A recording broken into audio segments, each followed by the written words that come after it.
So we've got a 1990 Miata that got towed in. So the story behind this car is that it died one day. Took it to a shop for them to diagnose. They said that the motor had low compression, and they weren't able to swap the motor for him for whatever reason. Then he took it to another shop and they swapped the motor and the car wouldn't start. And then he picked it up from that shop and took it to another shop who went through and checked a couple things, and they couldn't figure it out because the car is not OBD2, so they don't have a way of diagnosing it apparently. So just like any other 90 shit box, it ultimately came here. So we looked over a couple things here. A big one that people screw up on is the fuel lines here, and the previous shop actually figured that out, and that is correct. Another thing too is that people like to screw up the coil order. So 9091 has a very specific coil order, and 93 up has a different one. So on 9091 cars, this is 2 and 3 goes to the first coil, and then 1 and 4 go into the secondary coil. So we've checked that over. Obviously that is right. So we were going to check for physical fuel, like to make sure that the fuel pump is actually coming on and spark, but the battery is really low, so now we've got to send it off to get charged. So I did already check codes, and the only code that came back was actually for the map sensor, which happens from time to time. That code does show up sometimes when the car doesn't want to start, but other than that, what we're going to do is get that battery charged up, get it back here, and the first thing we'll check is the fuel delivery to make sure that the fuel pump is working. Supposedly the shop that worked on it prior had already replaced the fuel pump, and they said that they confirmed it, but you know, doesn't hurt to double check sometimes. So that's what we're going to check next. We're just going to do our basic checks. We're going to check to make sure that fuel is in fact working, and if we got fuel, then we'll check for spark, and from there we'll check things like injector pulse and whatnot to see why this thing won't start. Looking at these spark plugs, I don't know if these came out of the old engine or what, but they look decent. Well, they look like it's been running kind of funny, but I mean, this indicates that it should be fine. It should have started if everything looks good. Giving it a smell just doesn't really smell anything weird. Doesn't smell like bad fuel or anything like that. So we're going to leave these out for now. Once the battery comes back, we're going to check for spark.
All right, so it's been a little bit, but we finally got the ECU in for the Miata. So it also has a bad battery that the customer just brought me. So we're gonna go ahead and work on installing this into the car. I put the order in for the wideband, and I also put the order in for the IAT sensor, which are not here yet. So we're gonna go ahead and work on moving all this stuff out of our way so we can get to the factory ECU down there. So a couple things that I do want to mention while I'm moving all this stuff here is that the factory ECU on the manual cars do not have an actual TPS. So a lot of these older cars have like this TPS style switch here, and so it basically just says that the car is at idle or not at idle. So he's going to really want to add a TPS. That's not going to stop us from getting the ECU in to troubleshoot it. So that's what we're going to do now. All right, so ECU's in. So what's going to be kind of scary is you're going to see that there's 4 connectors here. You only use the 2 because the ECU obviously only has 2. The one specific step of this for the 9093 Miatas, and it's removing this fuse. That's like the start signal fuse. I don't know what it actually does, but you do have to remove them. Because if you don't, it'll mess something up. I don't know what it is, but I'm not trying to find out the hard way. So there's a lot more stuff that's actually involved. You're supposed to run a vacuum line to the ECU. I'm not going to do that at the moment. All right, so boop, do that.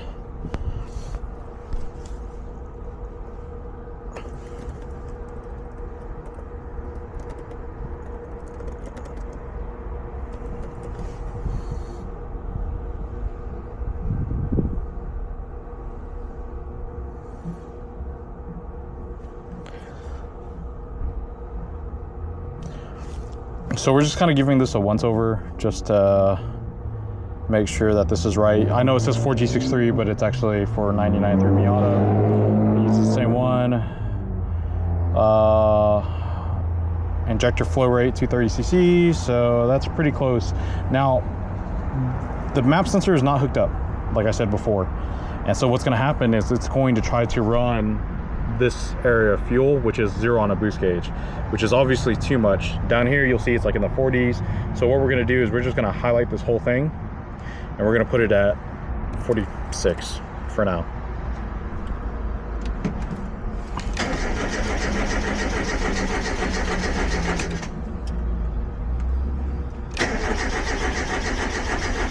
Okay, so we got a good RPM. I can hear the fuel pump running. We've got RPM sync, but still no start. So injectors are supposedly doing some stuff here, and we're just gonna enable the test mode here, turn the fuel pump on. I can hear the pump priming. We're gonna test the injectors.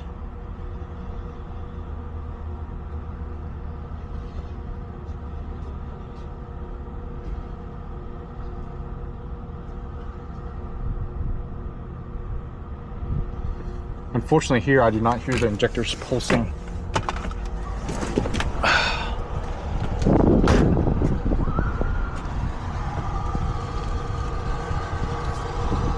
Okay, I actually don't hear the injector pulsing at all. So I think that's where our problem lies here. All right, so doing the injector test, only one injector is working. So I'm gonna select all, and that should actually run all the injectors. So we're gonna go here, and we're gonna listen, so you can hear this one injector clicking. And you see nothing. So I'm gonna unplug this one. I don't know why I plugged it back in. Okay, so this injector's unplugged. It's plugged back in. We got nothing. Same thing here. Same thing there. So injectors are not working. Whether the injectors are bad or not, I don't know.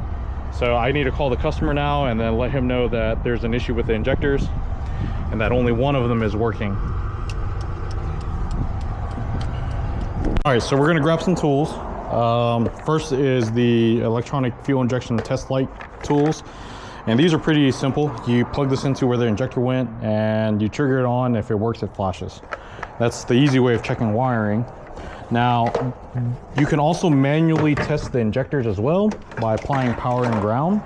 I'm gonna try to do this with my power probe, but I don't know if the pins are close enough, and I can tell you that I do not have that pigtail. So I'm gonna untangle all this wiring, and I'm gonna bring the test light out there, or the power probe out there, hook it up to the battery, and I'm gonna see if I can get this to squeeze in the injector. So on power probes, this alligator clip here provides ground, but the problem is I think this alligator clip is too big, because you got to put it right next to the injector like so, and you can apply power to the injector and you can get it to click. So, oh yeah, so these are pretty fat. Polarity doesn't matter here. Polarity does not matter here, so I'm just gonna see if I can do that number there. Perfect. So I'm gonna hook this up to power, and the easiest place to draw power, for those who don't know, the Miatas have the battery in the trunk from the factory, but the easiest place to grab power from is actually the alternator. So if you look down at the alternator there is the battery power, and just be really freaking careful because it's right next to the intake manifold. So we definitely do not want to ground it, because that would be bad.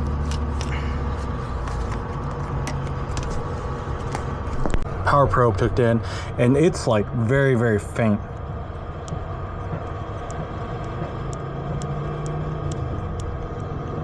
I can barely hear it, and I'm pretty sure you guys are not going to be able to hear it on the camera. So I'm gonna go ahead and test number one, which we know was actually clicking real hard.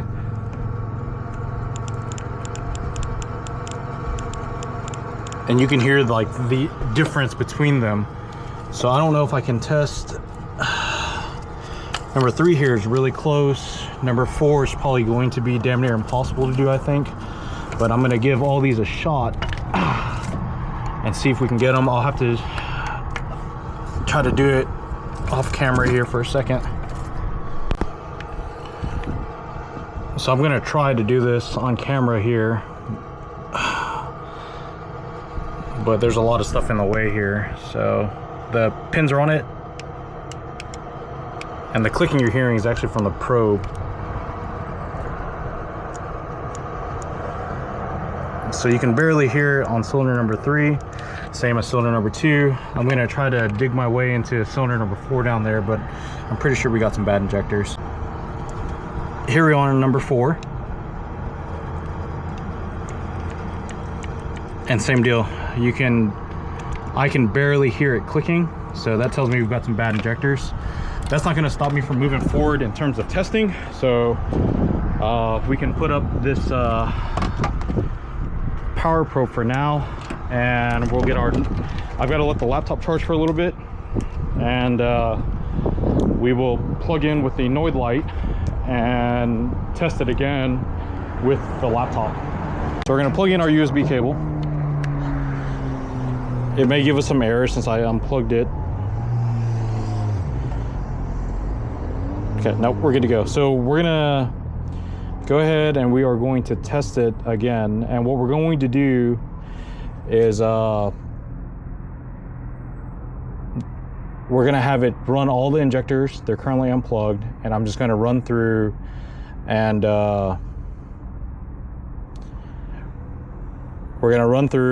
we're just gonna test them with the Noid light. So test is running, injectors are unplugged, so obviously they're not making any noises. We're gonna grab, let's see if this is the right one here. Okay. So you can see that injector number 1 is flashing. We're gonna go over here to 2. We can see 2 is flashing. Check number 3. 3 also is flashing. And finally, we're gonna reach in here and grab number 4. And as you see, number 4 is flashing. So that tells us, without having to manually go through each and every last wire, that tells us that the injector wiring is good. So we've disabled that. So yeah, unfortunately, he's gonna need some injectors. So there's not much else I can do here but to clean up, call it a day on this one.